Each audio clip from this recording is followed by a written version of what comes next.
Hello, everyone. Hello, thanks for joining. All right, I see people coming in here pretty quickly, so I'm just going to go ahead and get us started. Good afternoon, everyone, and thanks for joining the 12th Annual SEEK Forum's 11th webinar, Next Generation Building Decarbonization, Policy Evolution in California and Washington, featuring the Energy Coalition, the City of Brisbane, the San Francisco Department of the Environment, and the Washington State Department of Commerce.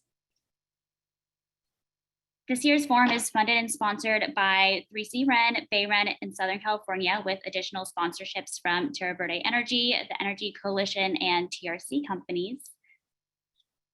And I also want to give a really big shout out to our promo partners for helping us extend our reach.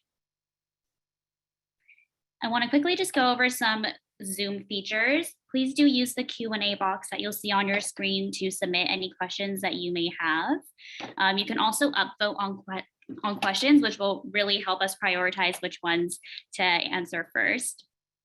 And then additionally, there is a chat box for you to use to communicate and introduce yourselves to other participants, or reach out to LGC staff like myself, Serena Soar, or John Vandervoort with any technical issues you may be encountering.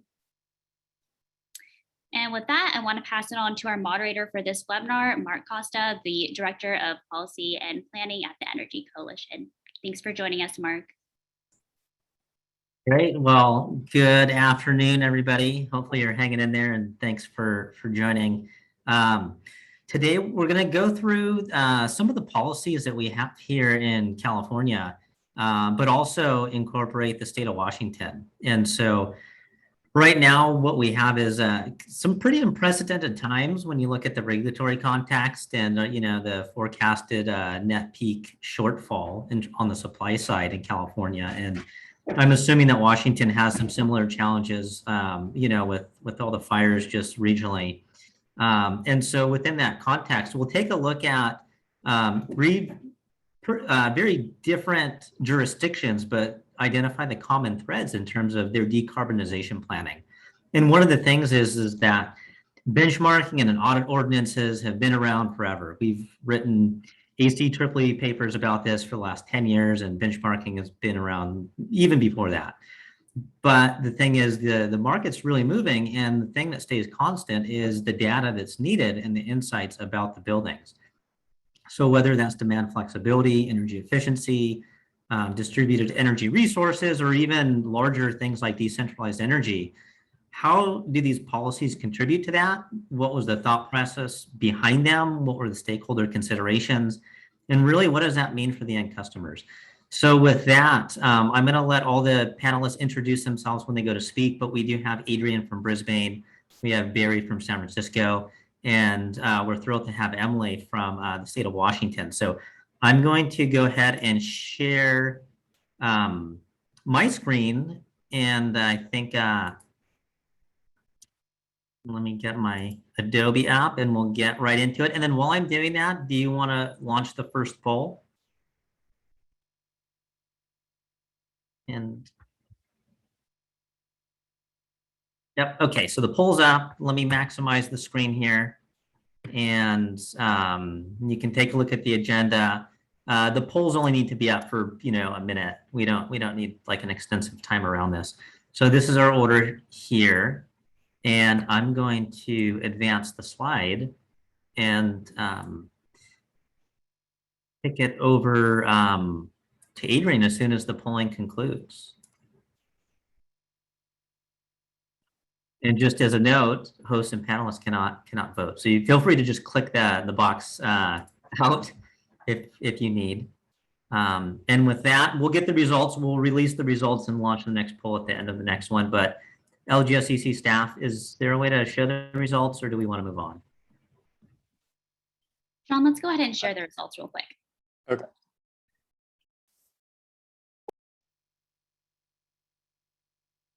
Okay, so we have a pretty mixed bag here.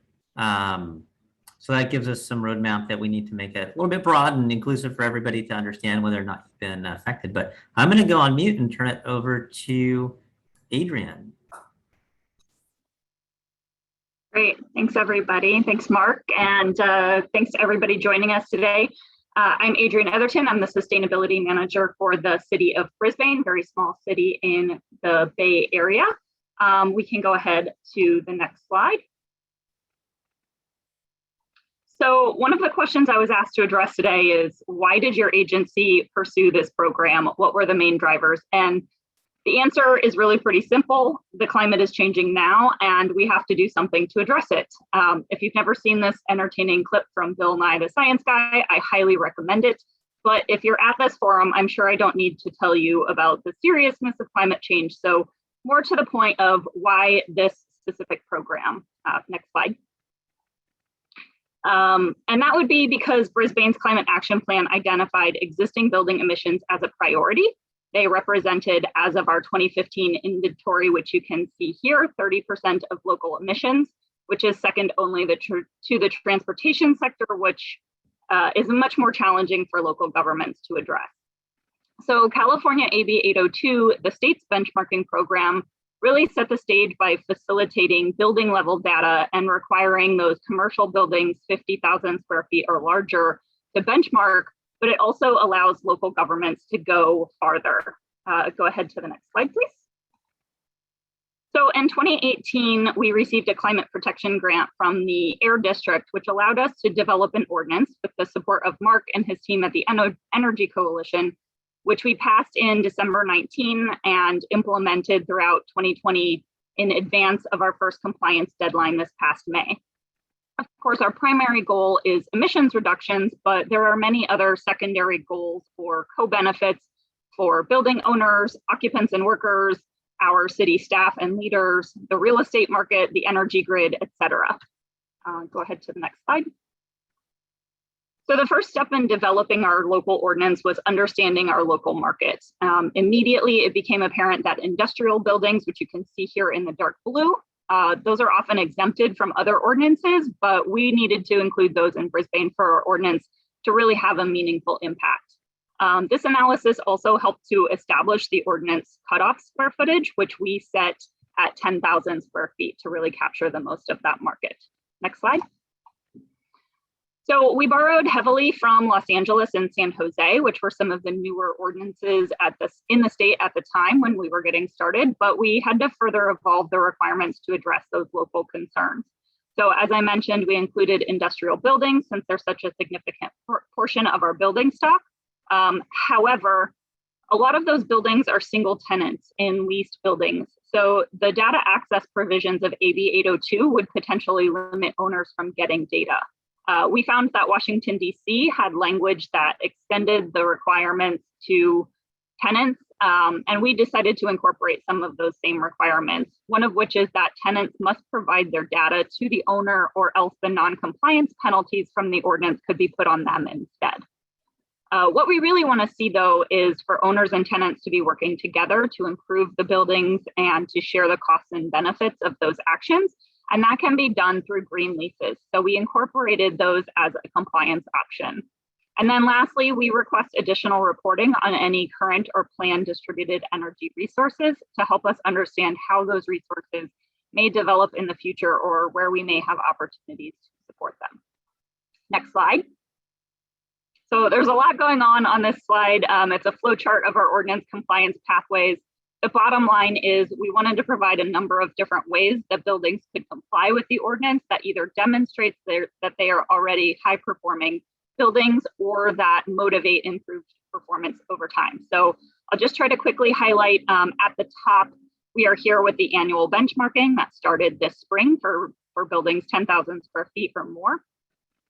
In the beyond benchmarking stage, which is the majority of what you see on the screen, that starts in 2023 for commercial buildings and 2024 for industrial and residential buildings. We have both a performance path or a prescriptive path. The performance path is going to be for the new buildings less than 5 years old, or for buildings that can demonstrate through a few different means that they are energy and water efficient. And if they cannot meet any of those, they fall into the prescriptive path where we require an audit. For the 40,000 square feet or larger buildings, that's an ASHRAE level 2 audit, kind of standard audit. And then the smaller buildings have a slightly simpler audit with the asset score full. After the audit, those buildings have the next 5-year cycle to take an action, which could be retro commissioning, a green lease, or an energy and water measure, either from an approved list or something identified in their audit. Go ahead to the next slide, please. You can see here our estimated impacts of the ordinance. I would just note that the majority of the square footage that's affected will be subjected to those stronger ASHRAE level 2 audits. However, the majority of the buildings by number will have that simpler asset score pathway. That was something that we did intentionally. Those of you that are from larger jurisdictions probably don't see this 2,700 metric ton CO2e emissions reduction as being all that significant, but for a very small city like Brisbane, it is pretty impactful. For context, the biggest opportunity in our 2015 cap by far was establishing a CCA, and that was only about half of this level of reduction. In addition, we really hope to build on what we learned to make the case for more targeted programs and incentives down the road and be able to drive even deeper emissions. Next slide.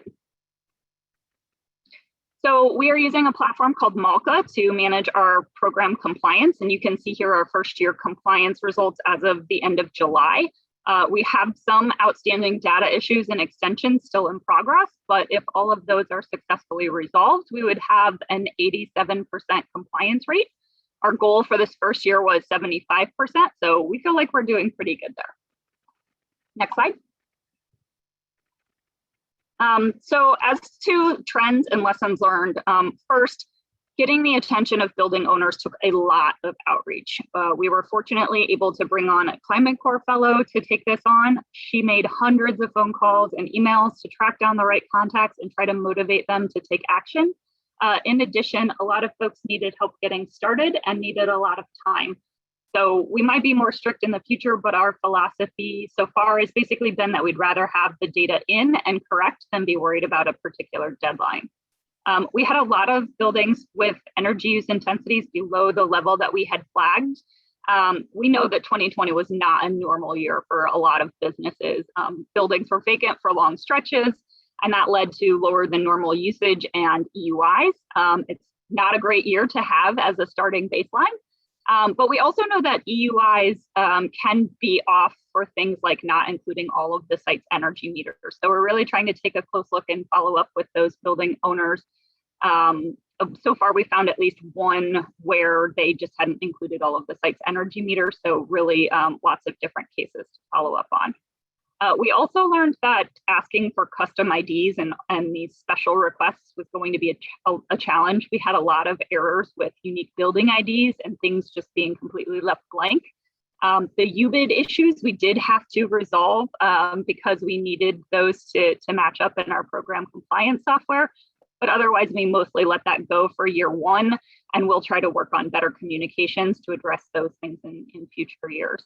And to that point, it's only the first year. We know that just making contact and getting buildings reported is the first step, and we're really hoping that it will open communication lines with these building owners and representatives and lead to improvements in their reporting and, more importantly, in their building energy and water usage over time.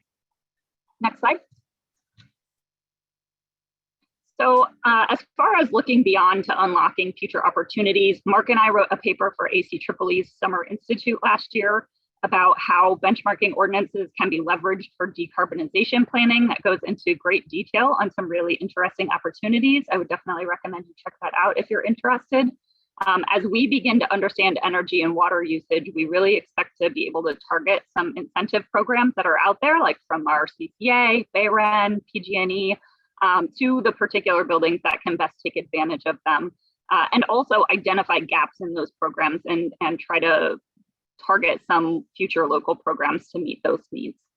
The data is also going to give us a better ability to estimate the impacts of different policies, such as electrification ordinances, so that we can craft them in the most impactful ways. Next slide. So throughout the development of this policy, and as we look to those future opportunities it provides, understanding the key metrics is crucial. First and foremost, your local context is really important in what metrics you choose. Our community choice aggregator, Peninsula Clean Energy, is the provider for 98% of Brisbane electric customers, and they provide 100% GHG-free energy today. with a goal of 100% renewable time coincident energy by 2025. So because of that, we opted not to focus on energy use intensity, as a lot of programs do, not wanting to penalize somebody that might have a higher EUI because they've electrified or are providing EV charging. And instead, we selected some other metrics, including site GHG intensity as our performance pathway metrics. Providing pathways where DERs are recognized for the value they provide is another way we encourage these beneficial outcomes. Next slide. So I just want to quickly, before I pass it on, mention that part of the grant from the Air District was to create a toolkit on our program. It's available on our website. You can see the link here. And it provides need-to-know information, editable templates, and firsthand insight into launching a benchmarking and auditing city ordinance. And with that, go ahead to the next slide. Just my contact information. I will look forward to our discussion and answering any questions during the Q&A. Thank you.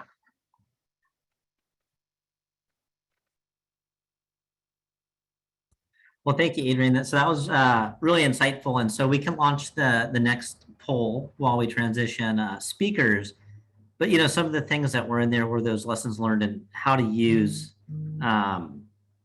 the information and the data. So, some things that jumped out were around, disclosing the distributed energy resources, grid interactive and decarbonized buildings, and then the green leases, and then the tenant disclosure. And so those really bridge that gap between supply and demand. So the poll is up. We'll give it a few minutes and we'll keep Adrian's contact here. Let me check the Q&A log. I see that we answered one question, so keep them coming if you have them. And while we queue that up, I'm going to advance the slide for Emily. So you're on deck, and then feel free to close the poll and we'll show the results before we go to the next speaker.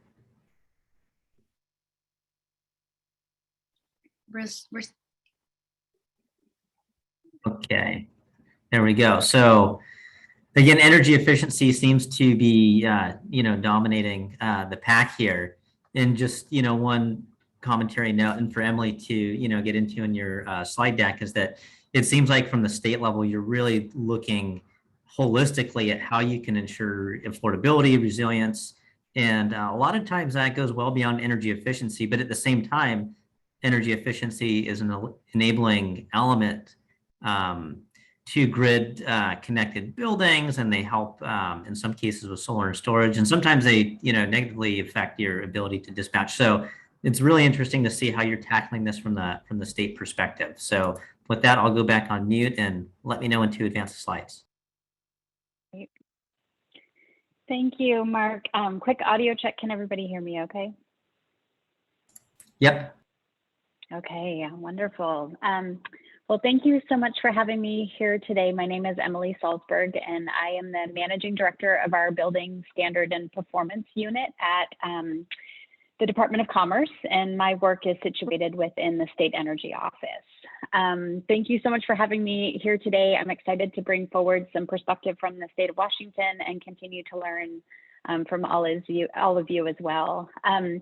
In the next 10 minutes or so, I'm planning to provide just a real brief context from our state energy strategy and talk a little bit about building decarbonization.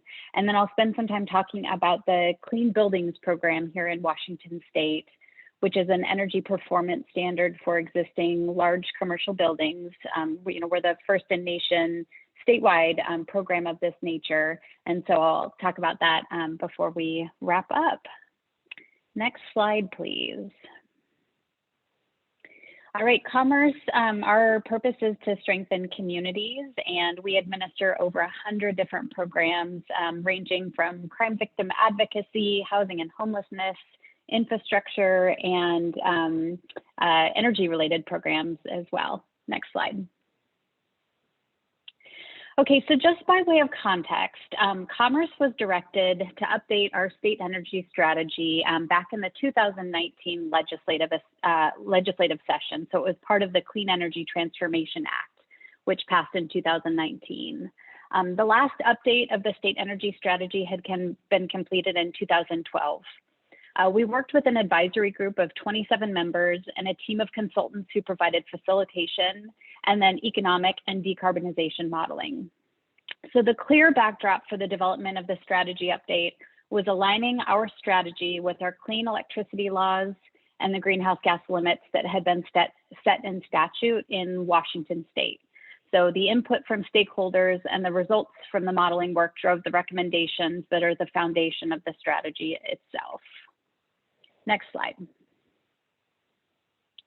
So we had a clear vision to work from. We've got our GHG limits set by decade for 2030, 2040, and 2050, and we just needed to work backward from there and take a look at all of the different sectors and identify what work needed to happen in addition to the cross-cutting work we needed to do as well. Next slide. So the good news that we found in our economic and decarbonization modeling is that we can get there, and we can get there with the building sector as well, but we have to act quickly and systemically. We modeled a number of different scenarios, and there was 2 different scenarios specifically that would meet our emissions limits. Both use electricity, either directly in buildings or indirectly to make synthetic gaseous fuels. Neither scenario eliminates fossil natural gas in the short run, but we've really got a lot of work to do here in the building sector. Next slide. So the building sector recommendations span nearly 30 pages and are really focused on decarbonization.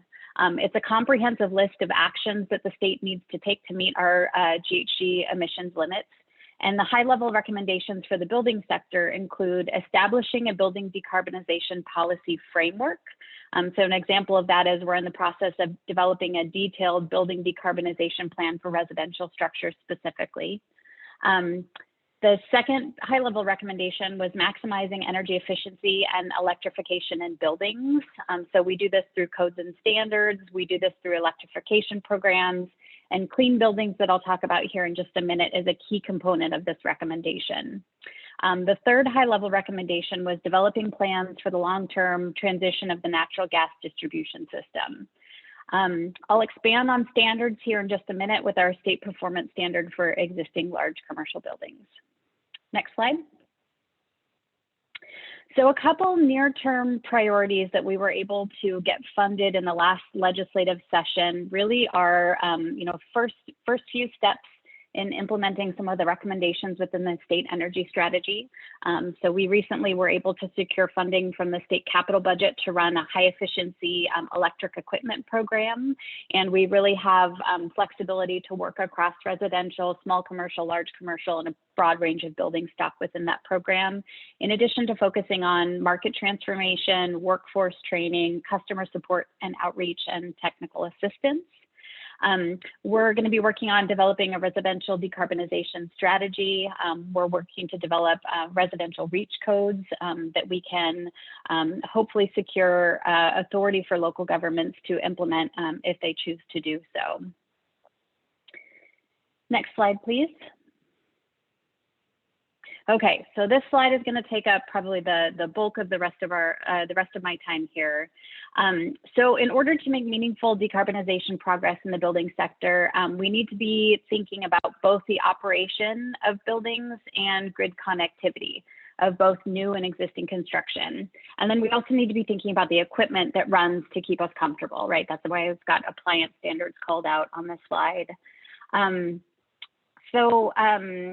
What I'm going to talk about is the state's performance standard for existing large commercial buildings.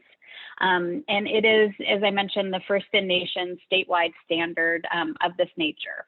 So it is focused on buildings 50,000 square feet and over, and it's based on ASHRAE Standard 100. And Washington State was required to go through, Department of Commerce was required to make amendments to that standard to ensure that it met our the unique conditions of our building stock here in the state of Washington, our climate conditions, and create some administrative processes to ensure it could work for a statewide standard.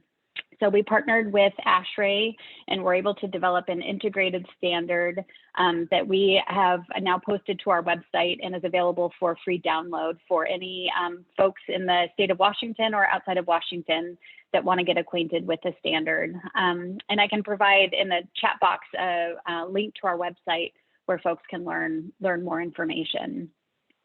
So within the context of our standard here in Washington State, we do have some exempt building types. So industrial buildings and processes are not required to comply in addition to manufacturing. It does apply to publicly owned buildings, including local government-owned facilities, state-owned facilities, and schools. So that's definitely created some unique opportunities and then also challenges to figure out how to fund those capital upgrades over time. So all buildings that are subject to the requirements of this standard need to complete an energy management plan, operations and maintenance plan, and they need to benchmark the building using Energy Star Portfolio Manager. So the buildings, through that benchmarking, if they determine that their energy use intensity is exceeding the target that Commerce has set by building type, then they need to do what's called a building improvement plan. The building improvement plan might include just some fine tuning to their O&M. It might include installing, maybe lighting controls, some of the lighter touch work to get that building within compliance of the standard. Or if they're really far off from the target, there might be some pretty significant capital upgrades that need to take place in that building to bring it within compliance. So just to be clear, all commercial buildings, covered commercial buildings, need to do that energy management, O&M, and benchmarking. And then those that exceed the target then need to make improvements to the building to bring it within reach of that target. So Commerce was required to go through rulemaking. So we conducted a very robust stakeholder process. I think we had 2 in-person meetings right before the pandemic began, and then quickly had to adapt to remote participation, which in some ways was really beneficial because then we had really equal opportunity and footing for everybody and anybody statewide to participate in that. We conducted a series of 15 workshops with our stakeholders to gather input on how this program should be structured. We gave information about our methodology to determine the targets and got input on what was going to work and what wasn't. And it really was a very unique and robust partnership that we were able to support during 2019 and 2020 while we set the foundation of the program itself. Just a couple other key components I wanted to talk about with the program itself is mandatory compliance starts in 2026, and it's for the next 3 years, depending on building size. That's when mandatory compliance will start. So we have building size cohorts. During the current period of time between now and when mandatory compliance begins, we have an incentive program that we are able to offer for buildings that are 15 EUI over the target that we've set by that building type. And the EUI is energy use intensity, which is kBTUs per square foot per year. So buildings that are 15 over that EUI target can apply for the incentive program. It's a performance-based incentive, and we have $75 million available for statewide participation in that program. And the incentive is 85 cents per square foot for those buildings. The incentive can be also paired with utility conservation incentives. So it's a nice opportunity to bring together multiple fund sources to help with to help move these projects forward. We also have customer support and resources available. So we did receive funding from the state to administer the program. We've got a call center. We've got a great website that's full of resources and continuing to be developed over time. And we really are aiming to have just as much technical assistance available as we can for building owners and building professionals to participate in the program. One other quick note I wanted to make about the incentive program is, equity and inclusion was a really important consideration for us as we were designing the incentive program. So we spent quite a bit of time doing community engagement, talking with our partners, talking with building owners, talking with community-based organizations about what we could do with the $75 million to ensure that we are broadening access and reducing barriers to participation in any way that we can. So what we did with our incentive funding is basically created a reservation system for half of the funding, and then building owners or buildings meeting certain criteria, such as the highest energy using buildings, multifamily buildings, specifically affordable housing, and buildings located in rural communities that maybe don't have access to capacity that building owners located in, an urban center may have. So we wanted to ensure that we were breaking down, as many barriers to access as we could. So we do have a reservation system for buildings that meet that criteria. In addition to that, from an equity standpoint, we really wanted to be thinking about the subcontracting network that we are working within as we make these improvements and do this work in buildings. So anybody applying for the incentive program, we're asking that they submit a contractor inclusion plan. So we're basically looking and tracking what is the participation of minority, veteran, and women-owned businesses that are participating in the program and contracting with these building owners. So we're really excited to see about what we can learn from that and what we can do to increase participation across a broad range of businesses here in the state of Washington. Last thing I wanted to touch on real quick was building owner notification. In Washington state, it was pretty unique. We didn't have a statewide benchmarking ordinance prior to passing the Clean Buildings Law. And so we didn't have, a catalog of buildings throughout the state, nor did we have actual energy usage for those buildings themselves. So we were required to use data from all 39 counties in the state of Washington, from the county assessors, to basically create a catalog of what we believe to be covered commercial buildings. And we're sending out notification letters to all of those building owners here in about a month's time. We've already posted a parcel list to our website, and then I'll be sending out the hard copy letters here shortly to all building owners.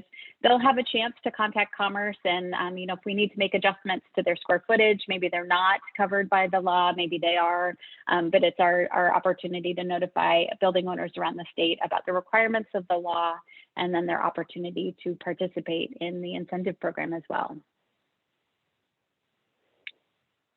Next slide. And that's all, and I'm happy to answer any questions that may come up for everybody. Thanks for having me. Great. Really interesting to see the statewide perspective and all the things you have to juggle, especially on the first slide. This is, public agencies are not just doing energy. There's, housing, homelessness. I mean, there's all kinds of factors to consider. So, but there's some commonalities that we've seen in both Brisbane and, which is a very small city in California, in the state of Washington. So it'll be really interesting to see how kind of Barrie balances that out with, fairly large metropolitan city with a long history of benchmarking. So you've really evolved your program over time. So let me bring up your slides and we'll put out the next poll, if possible. And then in the meantime, while we're doing that, there was a Q&A that we didn't answer in terms of utilizing passive house standard. And so not that I'm aware of, but if any of the panelists wants to chime in now or go in the chat and do that, feel free to go ahead and do that. In the meantime, here is Emily's contact information for questions, and I'm going to advance to Barrie's slides here. So once we conclude the poll, Barrie, you can start. But at any time, if somebody wants to chime in, or even in the chat or Q&A, and maybe a question back to Emily while we're still waiting for the poll. On the multifamily affordable housing buildings, do they have an increased incentive, Emily? I know that the incentives at the statewide level were bifurcated into two buckets. And so maybe you can explain that.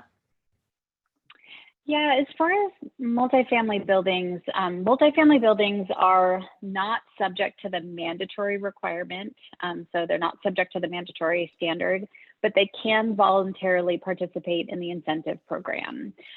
So we're doing quite a bit of outreach to ensure we've got participation with multifamily and specifically affordable housing projects. The other thing that we're really thinking through is what are the opportunities to help bring some additional technical assistance, pair in utility conservation incentives, and then potentially as well partner with our state's low-income weatherization program as well. So we're really working to bring together as many resources as we can to help support those kinds of projects moving forward. Great, great. So that was answered live. I'll mark that checked off. Let's close the poll and then share the results and then hand it over to Barry. But Barry, anything else to add before you get into your presentation? Nope. Okay. Got it. All right. So opportunities. So we see this. So this was a multiple choice one. I'm assuming everybody can see the results, but that's kind of good to hear that we're all going in the same direction, right? So the opportunities are really geared towards a collective movement. And so that's a really good thing to hear. And so, Barry, one of the hallmarks of your program in the iteration of, simple benchmarking, the data spreadsheets, to more sophisticated management, which you'll get into, and really going into strategic energy management, right? And connecting that to, San Francisco having some really good far-reaching climate goals. It'll be really interesting to hear how you're connecting the dots between what you've learned from the inception of benchmarking all the way to the new iteration of how you're helping owners, primarily large building owners, get more savvy with kind of not just doing what they do today, but maybe planning that out until they hit the endpoint of decarbonization. So really interested to hear a little bit of a deeper dive into what's new with your program. So just let me know when to advance the slides and we'll kick it off. Okay, thanks, Mark. So I'm Barry Hooper with the San Francisco Department of the Environment, and I am working I'm a senior green building coordinator. I work both on our collaboration with other agencies on new construction standards and breach codes, as well as manage the benchmarking program from stakeholder outreach to the present. And it's been, as Mark alluded to, a platform that I think will allow a few additional ideas to the really great insights and examples shared by Emily and Adrian. Next slide. I won't spend a lot of time on the basics, but just if you haven't visited San Francisco and specifically our benchmarking ordinance website lately, it was originally adopted in 2011, applying just to commercial buildings, requiring both annual benchmarking and public disclosure, which was controversial back in the old days, as well as an energy audit every 5 years that must be completed by a professional. And if it's a building of 50,000 square feet or larger, a level 2 audit or retrocommissioning is required. And for a smaller building, level 1, but retrocommissioning is also welcome. It was revised in 2019 to align with AB 802. So for multifamily 50,000 square feet or greater, it also requires benchmarking and disclosure. Audits are not required. It does, the only big wrinkle in comparison to AB 802 in that regard with multifamily is it does also apply to condominium owned buildings. Next slide. And like other cities that have been benchmarking for a number of years, the data is regularly published, both in raw form, building by building, as well as you can sift through it and look at market trends in a dashboard on our website. And that is fully interactive, so you can identify the specific contributions of individual buildings to distributions and to trends. Next slide. And so now I'm going to move into some different ideas that you might not have heard from if you've been subjected to me talking in prior years or other colleagues in many now more than 30 US cities about benchmarking programs. One is by the time benchmarking and disclosure have been in place for a number of years, you have a time series. And interestingly, C40 a couple of years ago put together the publicly available data and work with LBNL to sift it to identify what are trends in terms of similar buildings of similar type. What are the trends in gross energy consumption and also energy use intensity over time? And that's really great. I mean, it happens to look really good for the effect of California's codes and incentive programs and financing and probably the benchmarking program itself for building owners in San Francisco. Next slide. But it also gave us a chance to look a little bit farther afield and compare ourselves beyond the United States and to see that there are international benchmarks for civic engagement and programming to improve building performance, and really to learn a bit about how Tokyo is essentially the world's originator of what we now call building performance standards and had a lot of success with that, as well as Sydney taking a really different approach that was very highly behavioral and seeing great results out of that as well from intense and ongoing engagement. Next slide. In implementing a benchmarking program, really been three central challenges, or really they kind of boil down to two. And one has been the data and data quality. And so originally, when we began implementation, the issue was data access and ambiguity with regard to the state's regulations for data access, and then AB 1103, the state's energy benchmarking requirement. That was resolved, that everyone has, loosely speaking, everyone has data access by AB 802, and I refer you to the law itself and the regulations for the detailed version of that. But on the other hand, that brought in a new era, some new challenges. And one was by now providing aggregated data, that didn't necessarily resolve the issue of data quality. And there were, there just turned out to be challenges on the utility side in consistently providing complete and accurate data. And so we have always, by necessity, implemented data quality measures on all benchmarking reports that we receive. And we just do not accept reports that are incomplete or clearly incorrect. And that tends to be a large fraction of reports that we receive. The other big observation really came more from the audit side, and that's that there's audits are helpful, particularly when they jibe with rebates and incentive and financing programs, but they favor short-term, low-cost efficiency improvement, and that is distinct from our long-term carbon mitigation goals. Next slide. And so when we look to the future, we need to go back to local stakeholders and ask, how to proceed. And in the context of the now, fire season that we experience, smoke season that we experience as Californians, San Francisco declared a climate emergency back in 2018. And that, next slide, please, led to, as one follow-up to that, ongoing tracking and technical review of what is the possibility of improvement of meeting our obligation to the present and the future by mitigating carbon emissions. And it was interesting to observe that if you look at just the operation of buildings in San Francisco, which themselves, buildings are responsible for about 44% of total citywide emissions on an annual basis. If you look at the emissions from buildings over time, over the last 30 years, those emissions have declined. They've declined 50%. So it's in the context of San Francisco's economy having grown threefold over this period, the population being greater, emissions are way down. Efficiency has been a major contributor to that.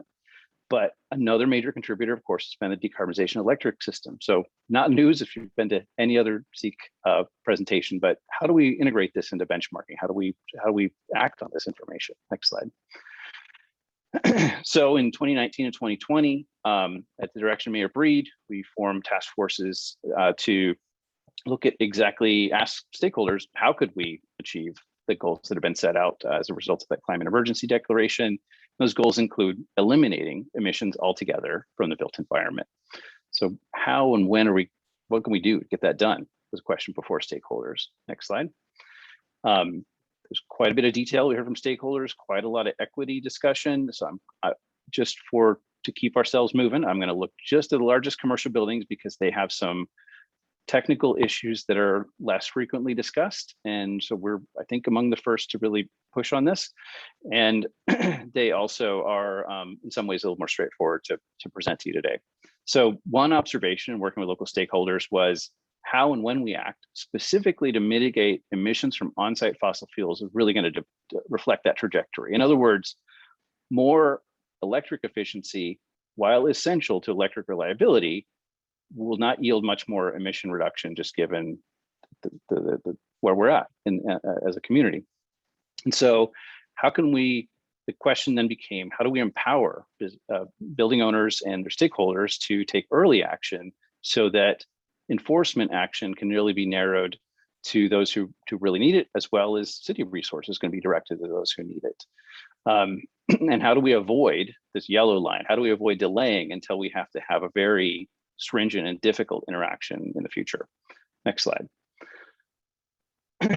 The key themes that we heard were building owners need a very clear and consistent signal over the long period that we are going to decarbonize buildings, so that we can shift the question from whether we're going to decarbonize buildings to how and when. Next slide. The next major message was planning is essential. We really, the investment in buildings is subject to existing capital cycles as equipment is replaced, as tenants turn over, as other factors that occur in the life cycle of building, and those present opportunities for investment, and leveraging those investments that are just a function of owning a building by having a plan in place in advance is really going to be essential to both avoiding missteps as well as eliminating missed opportunities. Next slide. And then as a common theme, of course, to several regulatory proceedings at the state level, but buildings are essential, but also these effects occur at scales beyond buildings. So we need to look at the broader impacts and how do we work with utility over the long term and communities definitely to equitably eliminate the seismic and distribution and therefore utility cost risks of decarbonization. Next slide. So what does that all mean for benchmarking? The San Francisco's climate action plans directly informed, the actions regarding buildings are directly informed by that discussions I was alluding to, and 4 items that are specific, I'll specifically call it here for existing commercial buildings, include building on the benchmarking requirement and annual disclosure by requiring, since there are multiple products that are available in the local market, both from the CCA and from the utility, a couple of utilities that are 100% generated, electricity 100% generated from GHG-free sources, including large hydro, then that should just be required. Second, there needs to be a deadline to set that signal that we are going to decarbonize to kick off planning for how and when it's going to make sense to make that progress. We need to facilitate that planning. So that means transitioning from an energy audit to a plan for decarbonization. And then we need to be public about that. We have limited and finite resources to enforce this. So the items in black are actually laws on the books today, and the gray ones are new laws. Next slide. And so in order to support that planning for decarbonization, we had to ask, what does that actually mean? What is a plan for decarbonization? We've been working for a couple of years with Ember Strategies and Arup on defining a methodology that is specifically appropriate for large commercial real estate decision-making to help plan for the future in their decision-making context, which is scenario analysis in a discounted cash flow frame. And so that really does depend on the knowledge of engineers, but has to inform the existing decision-making processes of asset managers. Next slide. And the outcome of this process, a strategic decarbonization assessment, is a set of scenarios. And so highlighting that taking no action has a cost. It would call it a reactive baseline. There's no scenario where you get to have no cost or zero payback. That you payback, in fact, is not the operative term in the realm of decarbonization. So what happens if you don't react? There's a cost associated with that. How should your building perform over the long term, both as an asset and in terms of its services? and energy performance? And then what are some realistic iterations that you can take on to progress toward those long-term outcomes? So that's what an SDA is available to help with. Next slide. And just I want to highlight that this is fundamentally different from an energy audit. So instead of asking, what can we do today that'd be cheap and would help cut utility costs, what can the facility manager do?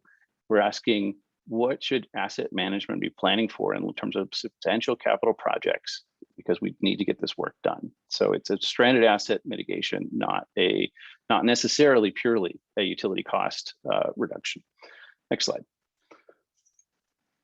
And so the result of that, this process, we put it together with initial support from the Energy Foundation, some ratepayer funding and strategic energy resource investments. So thank you to PG&E and to the CPUC.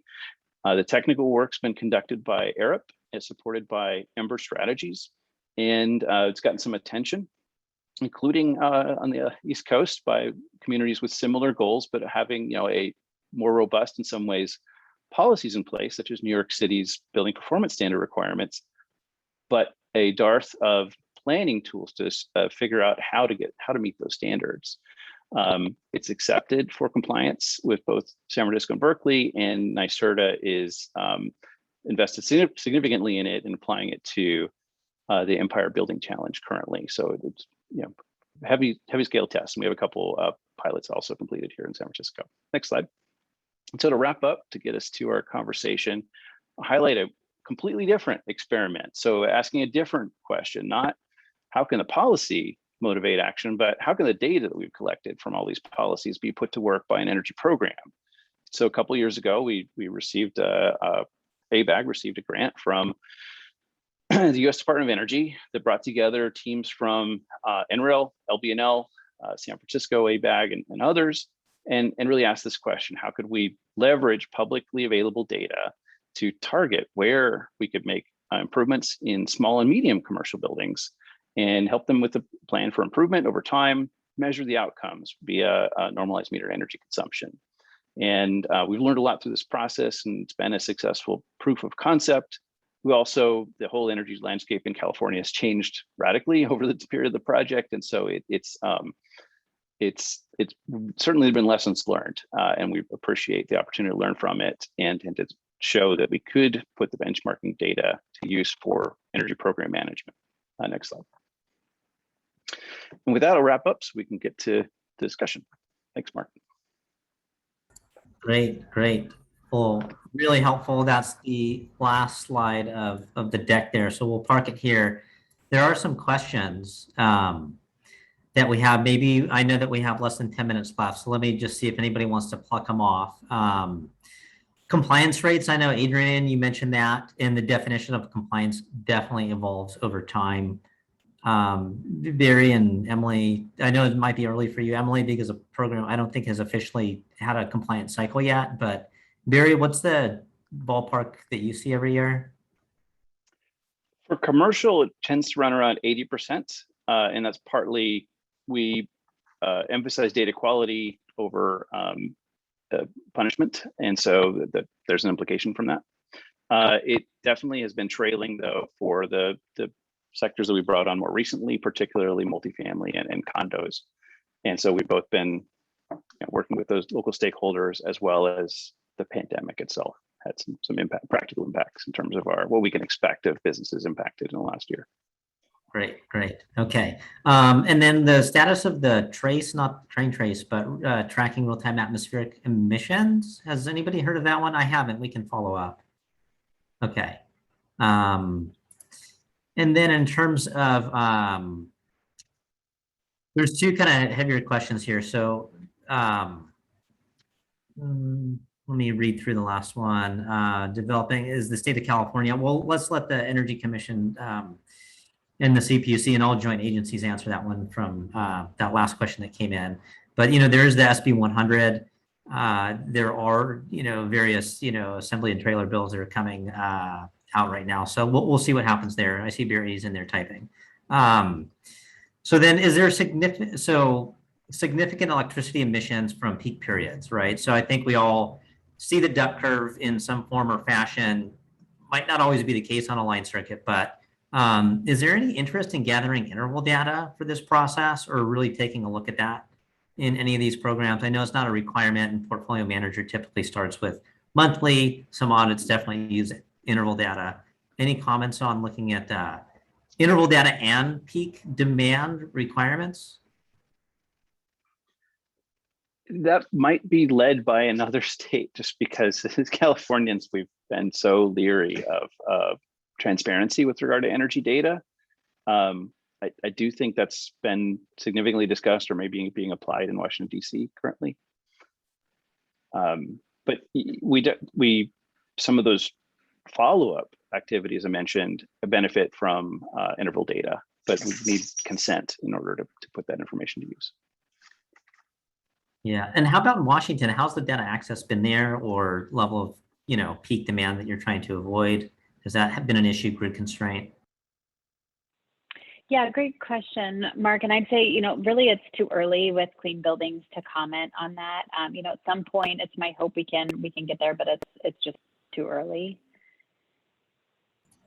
Okay, not so much a softball question here, but is there any big constraint or entity that you would see in a perfect world would just kind of disappear? So maybe that can be taken as not just, if you want a regulatory body to disappear, but if there's some constraints that you want to disappear, what would those be? And then let's take one more question, or maybe a comment, then we'll wrap it up. I mean, constraints, my response would be funding.